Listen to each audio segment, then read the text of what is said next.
Okay, so a lot of folks go home. We're going to send you home with different types of training equipment. So I just really quick wanted to show you just a brief tutorial. So this is the pinch collar, and for those of you who never felt it, I recommend you feel it. It's super humane. It doesn't cause pain. It's more for grabbing the attention. But anyways, the way that it works is it goes around your dog's neck, and these little tines, they're too wide to fit in. So you just kind of pinch them in. There we go. So I can force it out of any link. Around the neck, pinch it in. Simple as that. You want to be careful it doesn't get like twisted. You want to make sure that you put the leash on this one. But yeah, other than that, pretty simple.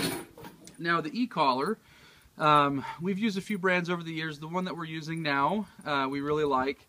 And so you've got the remote and the collar. I think technically it's called a transmitter and a receiver, but we call it the remote and the collar. So they both turn on and off. Now the way that they turn on and off is there's a little magnet in here and there's a magnet in there, and so you see how there's a little red guy there on the remote, and that matches up with a red divot there on the collar. I'm just going to put those together, and that should have turned it off. Now if I see it blinking, so let me turn it on.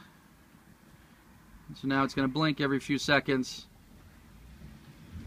That means it's on. So I know I've turned it on. Now same thing here on the LCD screen. We've got you can see whether or not it's on. So the way you turn the remote off, this back button here, the L button does a few things. If I hold it down for just a couple seconds, it'll start blinking. And so this is just cool, like if your dog's out at nighttime. If I hold it down for a couple more seconds, it'll keep that light on. And if I hold it down for a couple more, the light will turn off. So if you just hold it down for a couple seconds, it'll do that. Now if I want to turn the remote off, I'm going to hold it down for about 4 or 5 seconds. So I hold it down, off. Okay, so now that's off. This is still on, I think. Yep, it's blinking. So what you want to do is you want to turn these on, you know, in the morning and put them on your dog, and in the evening when you take them off, turn them both off. Turn this off, turn that off. And then every other night we'll charge them.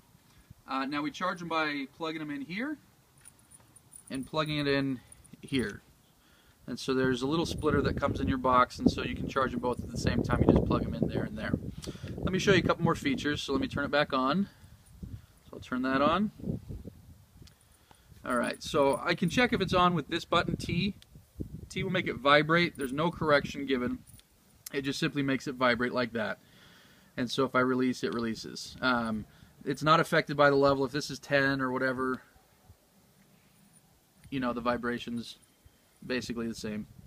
So vibration, we don't generally, some dogs we use it, we don't generally use it a whole lot just because it's mostly built in for hunters. You know, their dogs get really far away, they'll call them back with the vibration.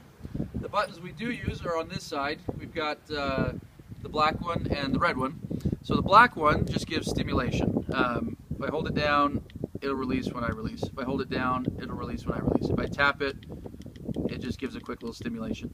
Now the red one is a boost, and so a boost is more, we don't generally use it. It might be like, you know, your dog sees a cat and he's running off after the street and you need to correct him and, you know, need to give a bigger correction.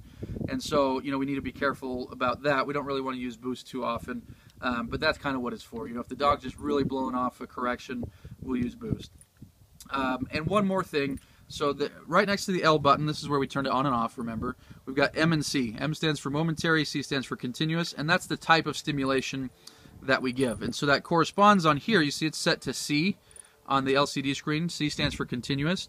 So that means I have the option to hold it down and give continuous stimulation or tap it.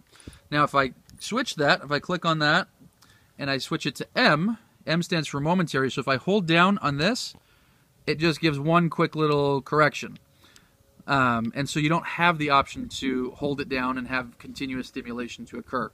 So what we always want it to do is we always want it on C. Because there's times, and you'll learn this in training, there's times we might give a quick little tap, and other times we might hold it down for a bit. And so if you're on M, you're limited. You can only give it a quick little tap. So make sure that it always, you know, that C is on there. You also see like a 1D, that's flashing. That stands for, you know, it's one dog, and so you don't necessarily need to worry about that. But yeah, so it's as simple as that. Like I say, you want it on snug. I would say about of 10 boot camp dogs that we send home, usually one of them call us the next day and they're like, oh no, we can't get our dog to do anything. and I'd say, okay, snug up your collar a little bit, and most of the time that fixes it. You know, the dog is still in that very beginning honeymoon stage, isn't used to listening to them, and so they gave a correction, the dog didn't even feel it, and the dog's like, ha, these guys don't back up their commands. And so like I say, it's important that that it's on snug enough, and like I say, leave it on during the day whenever you're with the dog, take it off at night when you're sleeping, and you'll be in good shape.